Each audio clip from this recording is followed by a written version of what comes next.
ओम नमः शिवाय। राधे राधे। आइए सुनते हैं हरियाली तीज व्रत कथा, पूजन विधि एवं महत्व। हरियाली तीज सावन मास का सबसे महत्वपूर्ण पर्व है। महिलाएं इस दिन का पूरे वर्ष इंतजार करती हैं।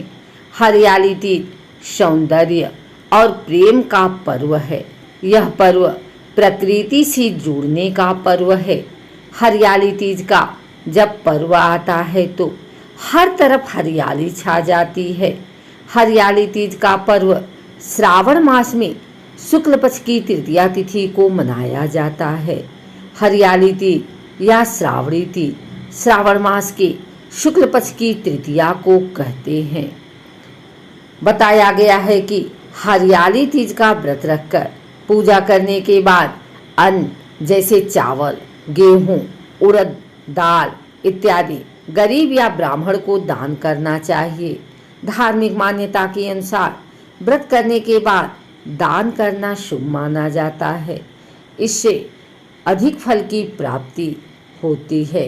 हरियाली तीज की पूजा के दौरान माता पार्वती को 16 श्रृंगार का सामान अर्पित करना चाहिए। माता पार्वती के ऊपर चढ़ाया सिंदूर अपनी मांग में अवश्य लगाएं। इससे अखंड सौभाग्यवती का आशीर्वाद मिलता है। हरियाली तीज का व्रत 19 अगस्त दिन शनिवार को रखा जा रहा है। हरियाली तीज सुहागिनों के लिए खास महत्वपूर्ण है। इस पर्व में महिलाएं पति की लंबी उम्र के लिए भगवान शिव और माता पार्वती की पूजा करती हैं। पौराणिक कथा के अनुसार हरियाली तीज का दिन ऐसा दिन है जब देवी ने शिव की तपस्या में 107 जन्म बिताने के बाद पार्वती को अपनी पत्नी के रूप में स्वीकार किया था। इस व्रत को रखने से स्त्री के पति को लंबी उम्र का वरदान मिलता है। पंचांग के अनुसार हरियाली तीज की पूजा के लिए 3 शुभ मुहूर्त के योग बन रहे हैं। इस दिन आप सुबह 7:30 से 9:08 तक पूजा कर सकते हैं। इसके बाद दोपहर 12:25 से शाम 5:19 तक पूजा करने के लिए शुभ मुहूर्त है। हरियाली तीज के दिन साफ सफाई करके घर को तोरण और मंडप से सजाएं। एक चौकी पर मिट्टी में गंगा जल मिलाकर शिवलिंग, श्री गणेश, माँ पार्वती की प्रतिमा रखें। माँ पार्वती को 16 श्रृंगार की सामग्री, साड़ी, अक्षत, धूप, दीप, गंध आदि अर्पित करें। शिव जी को भांग, धतूरा, अक्षत, बेलपत्र, श्वेत फूल, गंध, धूप, वस्त्र आदि चढ़ाएं। माँ पार्वती के बाद भगवान शंकर को वस्त्र अर्पण करें। इसके बाद देवताओं का ध्यान करते हुए पूजन करें। गणेश जी की पूजा करते हुए हरियाली तीज की कथा सुने। श्रावण मास के शुक्ल पक्ष की तृतीया तिथि 18 अगस्त 2023 दिन शुक्रवार की रात 8:01 से शुरू हो गई है और 19 अगस्त शनिवार रात 10:19 पर समाप्त होगी। हरियाली तीज का पर्व भगवान शिव और माता पार्वती के मिलन के उपलक्ष्य में मनाया जाता है। हरियाली तीज पर सुबह से लेकर रात 9:19 तक सिद्ध योग रहेगा। इसके बाद साध योग बनेगा जो कि अगले दिन सुबह तक रहेगा। वही रवि योग देर रात 1:47 से शुरू होगा और अगले दिन 20 अगस्त को सुबह 5:53 पर खत्म होगा। इस दिन उत्तरा फाल्गुनी नक्षत्र है जो सुबह से लेकर देर रात 1:47 तक है।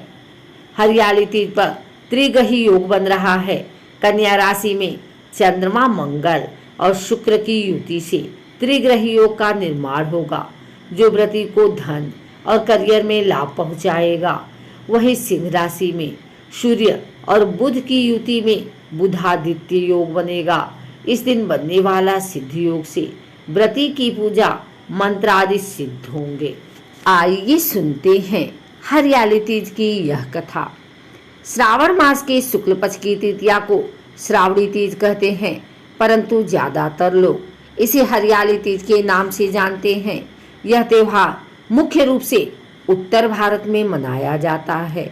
इस दिन स्त्रियां माता पार्वती और भगवान शिव की पूजा करती हैं। इस दिन महिलाएं निर्जला व्रत रखती हैं। इस व्रत को करवा चौथ से भी कठिन व्रत बताया जाता है। इस दिन महिलाएं पूरा दिन बिना भोजन जल के दिन व्यतीत करती हैं तथा दूसरे दिन सुबह स्नान और पूजा के बाद व्रत का पूरा करके भोजन ग्रहण करती हैं। इसी वजह से इस व्रत को करवा चौथ से भी कठिन माना गया है। इस दिन जगह जगह झूले पड़ते हैं। इस त्योहार में स्त्रियां हरा लहरिया या चुनरी में गीत गाती हैं, मेहंदी लगाती हैं, श्रृंगार करती हैं, झूला झूलती हैं और नाचती हैं।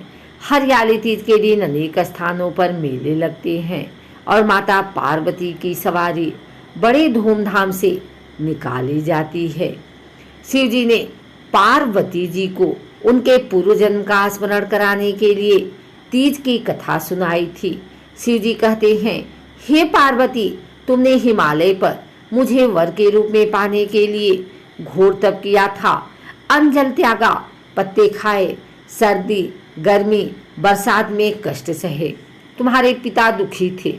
नारद जी तुम्हारे घर पधारे और कहा, मैं विष्णु जी के भेजने पर आया हूँ। वह आपकी कन्या से प्रसन्न होकर विवाह करना चाहते हैं। अपनी राय बताएं। पर्वतराज प्रसन्नता से तुम्हारा विवाह विष्णु जी से करने को तैयार हो गए। नारद जी ने विष्णु जी को यह शुभ समाचार सुना दिया, पर जब तुम्हें पता चला तो बड़ा दुख हुआ। तुम मुझे मन से अपना पति मान चुकी थी। तुमने अपने मन की बात सहेली को बताई। सहेली ने तुम्हें एक ऐसे घने वन में छुपा दिया जहां तुम्हारे पिता नहीं पहुंच सकते थे। वह तुप तप करने लगे। तुम्हारे लुप्त होने से पिता चिंतित होकर सोचने लगे, यदि इस बीच विष्णु जी बारात लेकर आ गए तो क्या होगा। शिव जी ने आगे पार्वती जी से कहा, तुम्हारे पिता ने तुम्हारी खोज में धरती पाताल एक कर दिया, पर तुम न मिले। तुम गुफा में रेत से शिवलिंग बनाकर मेरी आराधना में लीन थी। प्रसन्न होकर मैंने मनोकामना पूरी करने का वचन दिया। तुम्हारे पिता खोजते हुए गुफा तक पहुँचे।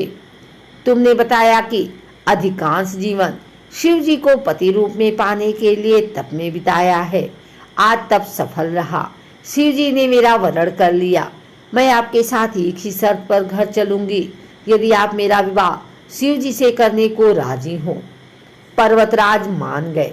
बाद में विधि विधान के साथ हमारा विवाह किया गया। हे पार्वती, तुमने जो कठोर व्रत किया था उसी के फलस्वरूप हमारा विवाह हो सका।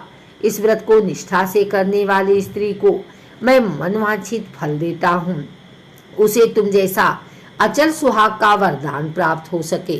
सावन के महीने के शुक्ल पक्ष की तृतीया तिथि को उज्जली तीज कही और हरियाली तीज के नाम से भी जाना जाता है। भविष्य पुराण में देवी पार्वती बताती हैं कि तृतीया तिथि का व्रत उन्होंने बनाया है, जिससे स्त्रियों को सुहाग और सौभाग्य की प्राप्ति होती है। सावन महीने में तृतीया तिथि को 100 वर्ष की तपस्या के बाद देवी पार्वती ने भगवान शिव को पति रूप में पाने का वरदान प्राप्त किया था। हरियाली तीज के दिन विवाहित स्त्रियां अपने पति की दीर्घायु के लिए व्रत रखती हैं। इस दिन स्त्रियों के मायके से श्रृंगार का सामान और मिठाइयाँ उनके ससुराल भेजी जाती है। हरियाली तीज के दिन महिलाएं सुबह घर के काम और स्नान करने के बाद 16 श्रृंगार करके निर्जला व्रत रखती हैं। इसके बाद माँ पार्वती और भगवान शिव की पूजा करती हैं।